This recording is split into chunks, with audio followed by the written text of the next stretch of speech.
अस्सलाम वालेकुम नाजरीन, मैं सबीहा तबस्सुम और आप देख रहे हैं अम्बेडकर उर्दू न्यूज़। सबसे पहले पेश हैं सुर्खियाँ। तेलंगाना में खामोशी के साथ ईद उल फित्र, न कोई खुशियाँ और न गहमा गहमी। तेलंगाना गवर्नर तमिलिसाई सौंदरराजन ने ईद उल फित्र के मौके पर स्टाफ में तकसीम की मिठाई। ईद उल फित्र के मौके पर सदर जमहूरिया, नायब सदर जमहूरिया और वजीर आजम ने पेश की मुबारकबाद। और तेलंगाना में ब्लैक फंगस के चंद केसेस दर्ज। और अब खबरों की तफसील। तेलंगाना बिलखुसूस दारुल हुकूमत हैदराबाद में आज ईद उल फित्र खामोशी के साथ गुजर गई और ईद के मौके पर कोई गहमा गहमी या खुशियों का माहौल नहीं देखा गया। कोविड कवायद और लॉकडाउन के बाद ईदगाहों में नमाज ईद उल फित्र की अदायगी की इजाज़त नहीं थी। शहर और अजला में महदूद तादाद में फजर के बाद मसाजिद में ईद उल फित्र की नमाज अदा की गई, जबकि अवाम की अक्सरियत घरों में ज़िक्र अस्कार, इस्तग़फ़ार और दुरूद शरीफ के महफिल अफराद ख़ानदान के साथ मुनक़िद करते हुए नमाज शुक्राना अदा किया। कोरोना वायरस के खात्मे के लिए दुआएं की गईं। दोनों शहरों हैदराबाद और सिकंदराबाद में कोरोना वायरस लॉकडाउन के दौरान ईद उल फित्र इंतहाई मोहतात अंदाज में मनाई गई और शहरियों ने अपने घरों में नमाज ईद या शुक्राना अदा करने पर इक्तफा किया। शहर हैदराबाद में किसी भी मुकाम पर ईद उल फित्र का कोई बड़ा इज्तिमा मुनक़िद नहीं हुआ। शहरियों की जानिब से न सिर्फ नमाज ईद अदा के इज्तिमात मुनक़िद करने से गुरेज किया गया, बल्कि ईद के मौके पर बगलगीर होने से भी इज्तनाब करते हुए हुकूमत, उलमा और कायदीन की जानिब से की जाने वाली अपीलों पर मुस्बत रद्द अमल जाहिर किया गया। रियासत तेलंगाना में हुकूमत और पुलिस की जानिब से ईद उल फित्र के मौके पर रियायत का मौक़िफ़ इख्तियार किया गया था, लेकिन इसके बावजूद शहर हैदराबाद में कोई गहमा गहमी या इज्तिमात नहीं देखे गए, बल्कि बाज़ मकामात से मौसूल होने वाली इत्तलात के मुताबिक सुबह की अव्वलीन सातों में नमाजें अदा कर ली गईं। तेलंगाना की गवर्नर तमिलिसाई सौंदरराजन ने ईद उल फित्र के मौके पर राजभवन में काम करने वाले मुस्लिम स्टाफ के साथ राजभवन के सब्ज़े-ए-ज़ार पर एक सादा सी तकरीब मुनक़िद की और उन्हें ईद उल फित्र की मुबारकबाद पेश की। बाद अज़ां गवर्नर ने मुस्लिम स्टाफ में मिठाई भी तकसीम की।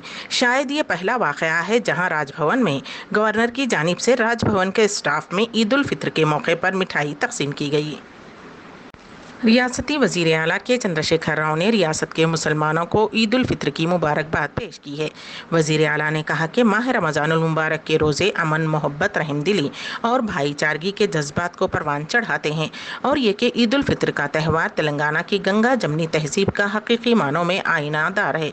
वज़ीर आला ने मज़ीद कहा कि तेलंगाना हुकूमत की जानिब से अक़लियतों की फलाह व बहबूद के लिए नाफिज की जा रही मुतअद्दिद स्कीमात और प्रोग्रामों से रियासत के मुसलमानों की ज़िंदगी में मियारी तब्दीलियाँ रोनुमा हो रही हैं। अम्बेडकर न्यूज़ चैनल के सदर नशीन नवाब करार अली खान साहब, मोहम्मद मुस्तफ़ा अली साहब और न्यूज़ एडिटर सबीहा तबस्सुम व दीगर तमाम स्टाफ ने आवाम को पुरखुलूस मुबारकबाद पेश की है। हिंदुस्तान में बिलाखिर रूसी वैक्सीन स्पुतनिक वी की कीमत को मुकर्रर कर दिया है। रूसी वैक्सीन की कीमत 948 रुपये फ़ी खुराक रखी गई है। ताहम इस कीमत में 5% GST अलहदा तौर पर आयद किया जाएगा। ये इत्तला डॉक्टर रेड्डी लेबॉरेटरीज ने दी है। ये इम्कान जाहिर किया जा रहा है कि मुकामी तौर पर सरबराह शुरू होने के बाद वैक्सीन स्पुतनिक वी की कीमतों में कमी हो सकती है। जुमा को हैदराबाद में स्पुतनिक वी की पहली खुराक दी गई। डॉक्टर रेड्डी की लेबॉरेटरीज ने बताया कि स्पुतनिक वी का पहला खीप 1 मई को हिंदुस्तान पहुंचा था। उसे 13 मई को हिमाचल प्रदेश के कसावली में वाक़ सेंट्रल ड्रग्स लेबॉरेटरी ने मंजूरी दे दी थी। बताया जा रहा है कि इस वैक्सीन की अफादियत की शरह 91.6% है। एक ऐसे वक्त जब तेलंगाना में पहले ही कोरोना की वबा से लोग परेशान हैं, रियासत में ब्लैक फंगस नामी एक और मोहलिक वायरस शुरू होने की मीडिया इत्तलात आवाम में तशवीश का बाज़ बन रही हैं। बताया जाता है कि कोविड के मरीज़ जिनमें से कुछ सेहतियाब हो चुके हैं, उनको ये मर्ज़ लाहक हो रहा है। फ़िलहाल ये वायरस निर्मल ज़िले में शुरू होने की इत्तला है और उस वायरस की अलामात के साथ अब तक निर्मल ज़िले में 2 की मौत हो चुकी है। फ़िलहाल उसी तरह की अलामात के साथ एक और मरीज़ का ज़िले में इलाज हो रहा है। दूसरी तरफ भैंसा में ब्लैक फंगस के 2 दिगर वाक़यात रिपोर्ट हुए। हुक्काम ने तस्दीक की है कि दोनों में फंगस की अलामात हैं। अगरचे महाराष्ट्र में पहले ही ब्लैक फंगस के केसेस की इत्तला मिल रही हैं, लेकिन अब ये मुत्तहदा आदिलाबाद ज़िले में ज़ाहिर होते देखकर आवाम परेशान है। डायरेक्टोरेट ऑफ मेडिकल एजुकेशन ने पहले ही इंतबाह दिया था कि अगर रेमडेसिविर इंजेक्शन को गैर ज़रूरी तौर पर इस्तेमाल किया गया तो ब्लैक फंगस फैल सकता है। ریاست تلنگانہ کے ضلع رنگاریڈی کے آمنگل میں قتل کی عجیب و غریب واردات پیش آئے۔ ابھی تک آپ نے پڑھا، سنا یا دیکھا ہوگا کہ کسی بھی شخص کا قتل ہتھیار کے ذریعے کیا جاتا ہے یا پھر گولی مار دی جاتی ہے، لیکن یہاں ایسا کچھ نہیں ہوا، بلکہ گاڑی سے ٹکر دے کر ایک نوجوان کی جان لے لی گئی۔ پولیس نے بتایا کہ میڈی گٹا تانڈا سے تعلق رکھنے والے بال کشن اور نرنجن سنگھ کے خاندانوں کے درمیان گزشتہ 20 سال سے اراضیات تنازع ہے۔ وہ دونوں آپس میں بھائی بتائے گئے ہیں۔ حال ہی میں بال کشن سنگھ کے خاندان سے جان کا خطرہ لاحق ہونے کی شکایت نرنجن سنگھ اور راجیش سنگھ نے آمنگل پولیس اسٹیشن میں درج کروائی۔ دونوں بھائی حملہ ہونے کے خوف سے پریشان تھے۔ کل وہ اپنے دوستوں اور ساتھیوں کے ساتھ کاروں میں میڈیگٹا گیٹ کے پاس واقع کھیت پہنچے۔ اسی دوران بال کشن سنگھ اپنے حامیوں کے ہمراہ لاری لے کر وہاں پہنچا۔ اس نے 2 کارز کو ٹکر دے دی۔ انہوں نے راجیش سنگھ کے دوست 26 سالہ سندیپ سنگھ کو ٹکر دے کر اس کا قتل کر دیا۔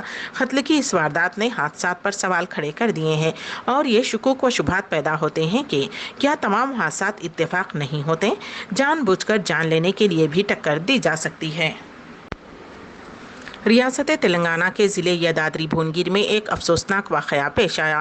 کورونا کے شبے میں گاؤں والوں کی جانب سے بات چیت بند کر دینے پر دل برداشتہ شخص نے خودکشی کر لی۔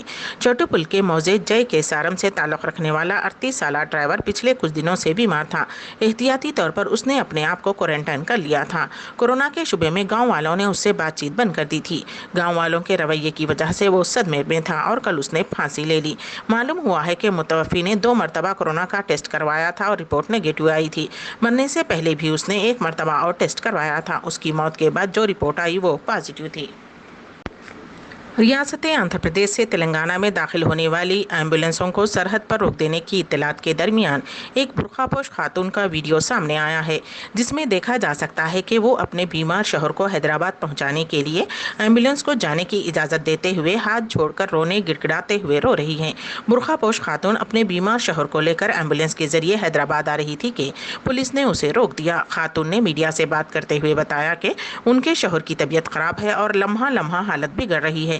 خاتون نے بتایا کہ حیدرآباد کے ہاسپٹل میں انہوں نے بیڈ حاصل کر لیا ہے، باوجود اس کے پولیس ملازمین انہیں جانے سے روک رہے ہیں۔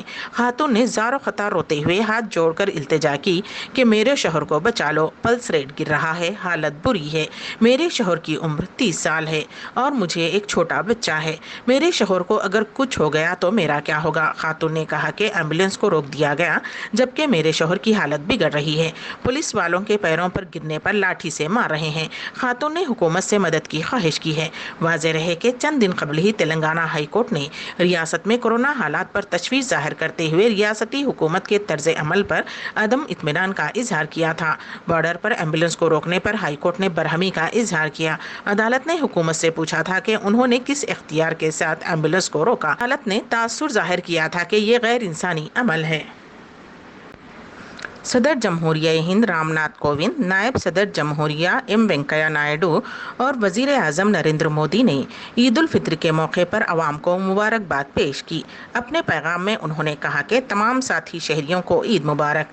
یہ تہوار برادری کی روح کو تقویت دینے اور خود کو انسانیت کی خدمت کے لیے سرخرو کرنے کا ایک موقع ہے۔ آئیے کووڈ-19 کے ساتھ رہنمایانہ اصولوں پر عمل کرتے ہوئے معاشرے اور ملک کی بھلائی کے لیے کام کرنے کا عزم کریں۔ اتر پردیش میں سماج وادی پارٹی کے سینئر رہنما اور رامپور سے رکن پارلیمنٹ اعظم خان کی صحت سے متعلق راحت کی خبر ہے۔ جمعہ کے روز لکھنؤ کے میندتا ہاسپٹل نے میڈیکل بلیٹن جاری کیا، جس میں کہا گیا تھا کہ ایس پی کے رکن پارلیمنٹ اعظم خان کو کووڈ میں شدید کووڈ انفیکشن کی وجہ سے رکھا گیا ہے۔ اب انہیں 4-5 لیٹر آکسیجن کی ضرورت ہے۔ وہ مکمل طور پر ہوش میں ہیں اور ان کا علاج سیریل انفیکشن ڈویژن پروٹوکول کے تحت کرٹیکل کیئر ٹیم کے ڈاکٹرز کی کڑی نگرانی میں کیا جا رہا ہے۔ ان کی حالت اب بھی مستحکم ہے۔ اسی کے ساتھ ہی اعظم خان کے فرزند و رکن اسمبلی محمد عبداللہ خان کی حالت بھی مستحکم اور اطمینان بخش ہے۔ انہیں ڈاکٹرز کی نگرانی میں رکھا گیا ہے۔ اسرائیل اور فلسطین کے مابین ہفتوں سے جاری کشیدگی نے اب ایک پرتشدد شکل اختیار کر لی ہے۔ حماس، جسے اسرائیل فلسطین کی دہشت گرد تنظیم مانتا ہے، اس نے اسرائیل پر تقریباً 3000 راکٹ فائر کیے۔ اس حملے کے بعد اسرائیل نے اپنے سب سے طاقتور فضائیہ کو میدان جنگ میں اتارا، جس کی وجہ سے فلسطین میں بڑے پیمانے پر تباہی مچی ہوئی ہے۔ اسرائیل اور فلسطین کے مابین اس جنگ میں اب تک 6 اسرائیلی اور 53 فلسطینی شہری ہلاک ہو چکے ہیں، جن میں ایک ہندوستانی خاتون بھی شامل ہے۔ अम्बेडकर उर्दू न्यूज़ के अख्ताम से कबल दोबारा सुर्खियों पर एक नज़र। तेलंगाना में खामोशी के साथ ईद उल फित्र, न कोई खुशियां और न गहमा गहमी। तेलंगाना गवर्नर तमिलिसाई सौंदरराजन ने ईद उल फित्र के मौके पर स्टाफ में तकसीम की मिठाई। ईद उल फित्र के मौके पर सदर जमहूरिया, नायब सदर जमहूरिया और वजीर आजम ने पेश की मुबारकबाद। और तेलंगाना में ब्लैक फंगस के चंद केसेस दर्ज। इसी के साथ ही अम्बेडकर उर्दू न्यूज़ यहीं पर अख्ताम पजीर होती हैं, तो दीजिएगा सबिहा तबस्सुम को इजाज़त। अल्लाह हाफिज़।